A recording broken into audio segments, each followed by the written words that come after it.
రాష్ట్రాలు విడిపోయాయి కానీ పంపకాలు పూర్తి కాలేదు. ఆస్తులు, అప్పులు, స్థలాలు అలాగే ఉండిపోయాయి. 30 సార్లు అధికారులు సమావేశమైనా కొలిక్కి రాలేదు. 10 ఏళ్లుగా తేలని సమస్యలకు ఇప్పుడు టైం వచ్చిందా? 2 రాష్ట్రాల సీఎంల సమావేశంలో ఏం తేల్చనున్నారు? విభజన సమస్యలకు ముగింపు పలుకుతారా?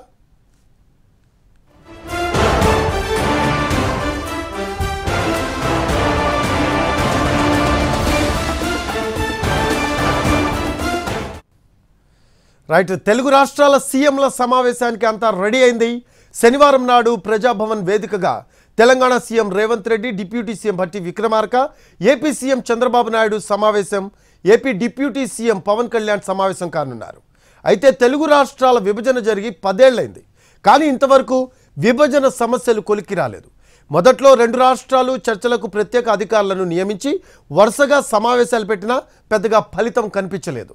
ఉమ్మడి ఆస్తులు, విద్యుత్, జల సమస్యలు జటిలంగా మారాయి. కృష్ణా నీళ్ల కోసం పంచాయతీ నడుస్తోంది.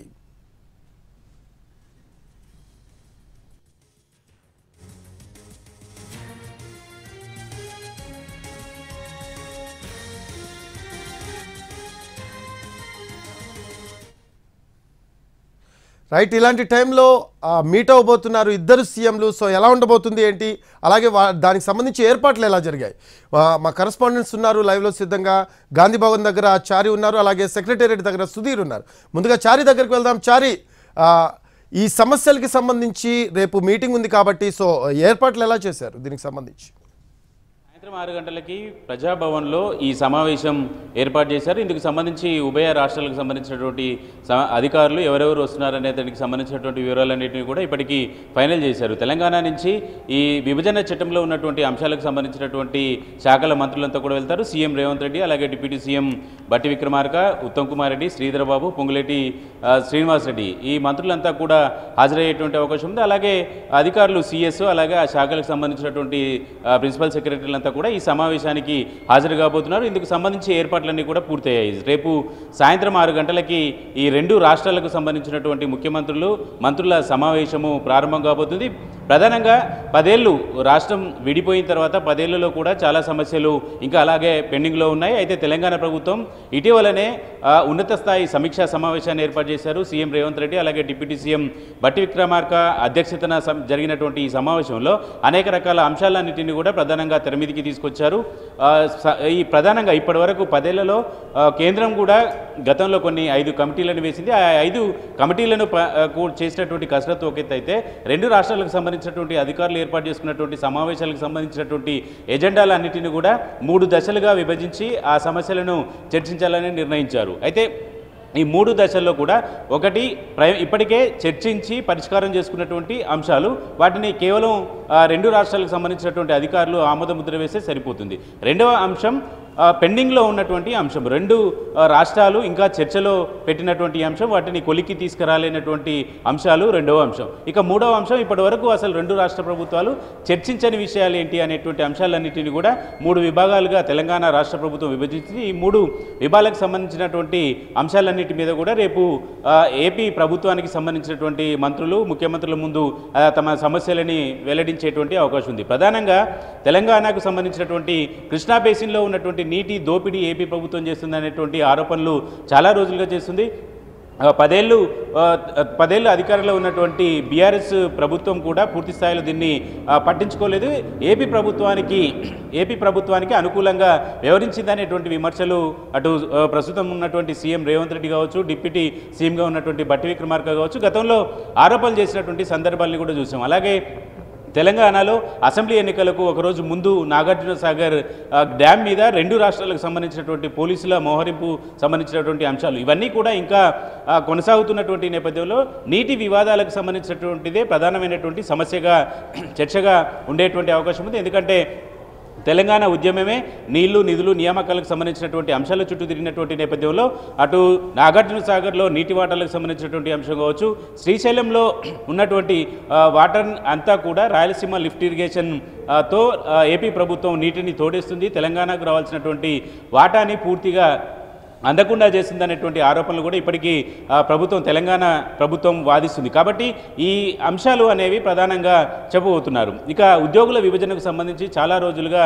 పెండింగ్లో అంశాలు ఉన్నాయి. 4th క్లాస్ ఎంప్లాయీస్ కూడా ఆంధ్రప్రదేశ్ తెలంగాణలో ఉన్నటువంటి వాళ్ళు ఆంధ్రప్రదేశ్కి వెళ్ళారు. ఇప్పటి వరకు కూడా కొంతమందిని మాత్రమే వెనక్కి తీసుకురాగలిగారు. అలాగే ఇరిగేషన్ శాఖకు సంబంధించినటువంటి అధికారులు కూడా, సిబ్బంది కూడా, ఉద్యోగులు కూడా ఏపీకి కొంతమంది వెళ్ళారు. తెలంగాణకు సంబంధించినటువంటి వాళ్ళు ఏపీకి సంబంధించినటువంటి వాళ్ళు తెలంగాణలో ఉన్నటువంటి నేపథ్యంలో వీటికి సంబంధించినటువంటి అంశాలన్నీ కూడా ఉద్యోగులు కొన్ని రోజులుగా డిమాండ్ చేస్తూ వస్తున్నారు. కొంతమంది ఆందోళన కూడా చేశారు. కానీ 10 ఏళ్లుగా ఈ సమస్యలన్నింటి మీద పెద్దగా చర్చకు వచ్చినటువంటి పరిస్థితి అయితే లేదు. కాబట్టి రేపు తెలంగాణ అలాగే ఆంధ్రప్రదేశ్కు సంబంధించినటువంటి ముఖ్యమంత్రుల సమావేశంలో ఇది ప్రధానంగా చర్చించేటువంటి అవకాశం అయితే కనబడుతుంది. అలాగే ఉమ్మడి రాజధానిగా హైదరాబాదు 10 ఏళ్ళు అనే విభజన చట్టంలో పెట్టారు. ఆ 10 ఏళ్ల గడువు ముగిసినటువంటి నేపథ్యంలో ఏపీకి కేటాయించినటువంటి ఎమ్మెల్యే క్వార్టర్స్ కావచ్చు, గెస్ట్ హౌస్లు కావచ్చు, ఇలాంటికి సంబంధించినటువంటి వాటన్నిటిని కూడా తిరిగి తెలంగాణ ప్రభుత్వం తన స్వాధీనంలోకి తీసుకోబోతుంది. దీనికి సంబంధించినటువంటి అంశం కూడా ఉంటుంది. అలాగే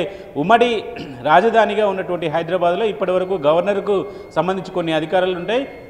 ఈ విభజన చట్టం ప్రకారం గవర్నర్కు అధికారాలు గడువు ముగిసింది. కాబట్టి పూర్తి స్థాయిలో తెలంగాణకు సంబంధించి, హైదరాబాద్కు సంబంధించి తెలంగాణ ప్రభుత్వానికి ఎక్కువ పూర్తి అజమాయిషి ఉంటుంది అనేటువంటి అంశానికి కొంత క్లారిటీ వచ్చినటువంటి పరిస్థితి అయితే ప్రస్తుతం చూస్తున్నాం.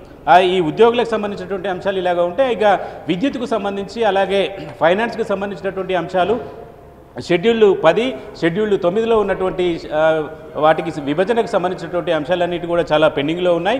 విద్యుత్తులో ఉన్నటువంటి అంశాలను కనుక మనం ఒకసారి చూస్తే, 2 రాష్ట్రాల మధ్య బకాయిలకు సంబంధించినటువంటి గొడవ జరుగుతుంది. దాదాపు 24,000 కోట్లు ఏపీ ప్రభుత్వం తెలంగాణకు చెల్లించాలి అనేటువంటి వాదన తెలంగాణ ప్రభుత్వం చేసింది. కానీ ఏపీ ప్రభుత్వం మాత్రం 7,000 కోట్లు తెలంగాణ ప్రభుత్వం మాకే చెల్లించాలనేటువంటి వాదన కూడా చేస్తుంది. కాబట్టి దీనికి సంబంధించినటువంటి అంశాలు కూడా రేపు ప్రధానంగా చర్చించేటువంటి అవకాశాలు కనపడుతుంది. ఢిల్లీలో ఉన్నటువంటి ఉభయ రాష్ట్రాలకు సంబంధించినటువంటి భూములు కావచ్చు, భవనాలకు సంబంధించినటువంటి అంశము తెలంగాణలో సీఎం రేవంత్ రెడ్డి ప్రమాణ స్వీకారం చేసిన తర్వాత వీటి మీద ఫోకస్ చేశారు.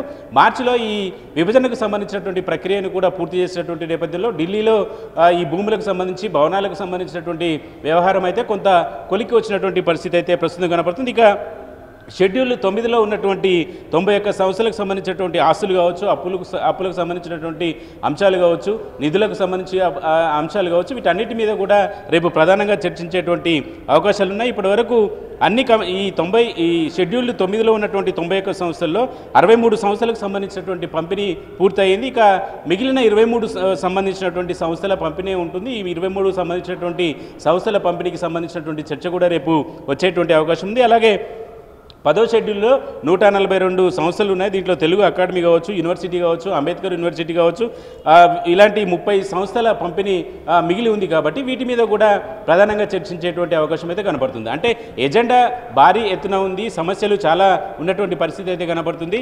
వీటన్నిటినీ ఒకే సిట్టింగ్లో పూర్తి చేయాలనేటువంటి ఆలోచనతో తెలంగాణ ప్రభుత్వం అయితే ఉంది. కానీ ఇవన్నిటినీ ఒకే సమావేశంలో పూర్తి చేసేటువంటి అవకాశం అయితే కనిపించట్లేదు.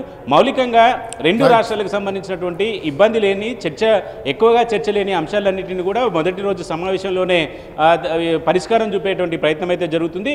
నీటికి సంబంధించినటువంటి అంశాలు కావచ్చు, ఆస్తులకు సంబంధించినటువంటి అంశాలు, అప్పులకు సంబంధించినటువంటి అంశాలు, షెడ్యూల్ 9, 10లో ఉన్నటువంటి సంస్థలకు సంబంధించినటువంటి విభజనకు సంబంధించినటువంటి అంశాలు మాత్రం కొంత 2-3 దశలుగా సమావేశాలు జరిగేటువంటి అవకాశం అయితే కనపడుతుంది. తెలంగాణ అటు ఆంధ్రప్రదేశ్ 2 రాష్ట్రాల్లో కొత్తగా ఏర్పడినటువంటి ప్రభుత్వాలు ఈ సమస్యలని చర్చించుకొని పరిష్కరించుకోవాలనేటువంటి ఆలోచనతో ఉన్నటువంటి నేపథ్యంలో 2 రాష్ట్రాలకు సంబంధించినటువంటి ముఖ్యమంత్రులు ఒకరికొకరు లేఖలు రాసుకోవడం, చర్చలకు స్వాగతించుకోవడం, రేపు సాయంత్రం 6 గంటలకు ప్రజాభవన్ను ఈ సమావేశానికి వేదిక కాబోతుంది. దీనికి సంబంధించినటువంటి ఏర్పాట్లన్నీ కూడా పూర్తి చేశారు. డిప్యూటీ సీఎం భట్టి విక్రమార్క ఏర్పాట్లన్నింటినీ కూడా సమీక్షించారు. ఏర్పాట్లు పూర్తయ్యాయి. రేపు సాయంత్రం 6 గంటలకు ఈ సమావేశం ప్రారంభం కాబోతుంది. Yes right, thanks for updates.